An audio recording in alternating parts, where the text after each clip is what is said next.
wabarakatuh. Aku dari program studi teknis biologi kelas 3C Universitas Islam Negeri Syarif Hidayatullah Jakarta. Di video ini aku bikin penjelasan tentang perkecambahan dan perkembangan tumbuhan dikotil dan monokotil. Simak berikut. Perkecambahan adalah munculnya plantula tanaman kecil dari dalam biji yang merupakan hasil pertumbuhan dan perkembangan embrio. Pada perkembangan embrio saat berkecambah, bagian plumulat tumbuh dan berkembang menjadi batang, sedangkan radikula menjadi akar. Tipe perkecambahan ada dua macam, yaitu A. Tipe perkecambahan di atas tanah epigel. Tipe ini terjadi jika plumula muncul di atas permukaan tanah, sedangkan kotiledon tetap berada di dalam tanah. Contoh, kacang tanah dikotil. B. Tipe perkecambahan di bawah tanah hipogel. Tipe ini terjadi jika plumula dan kotileda muncul di atas permukaan tanah. Makanan untuk pertumbuhan embrio diperoleh dari cadangan makanan karena belum terbentuknya klorofil yang diperlukan dalam fotosintesis.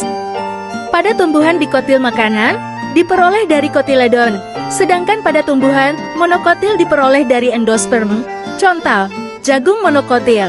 Perkembangan adalah proses perubahan yang dialami oleh makhluk hidup dari sejak lahir hingga mati, meliputi perubahan ukuran, bentuk, dan struktur tubuh makhluk hidup. Perkembangan primer adalah proses pertumbuhan dan perkembangan yang menyebabkan tumbuhan bertambah tinggi dan panjang.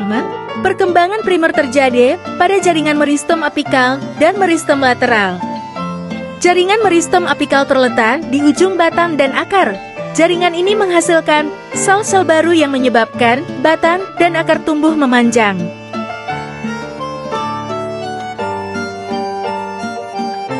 Dua, perkembangan sekunder adalah proses pertumbuhan dan perkembangan yang menyebabkan tumbuhan bertambah besar dan tebal. Perkembangan sekunder terjadi pada kambium.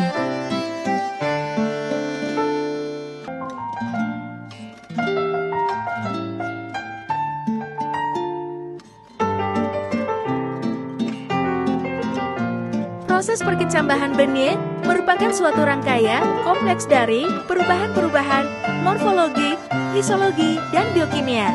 Tahap pertama suatu perkecambahan benih dimulai dengan proses penyerapan air oleh benih, melunaknya kulit benih, dan hidrasi dari protoplasma.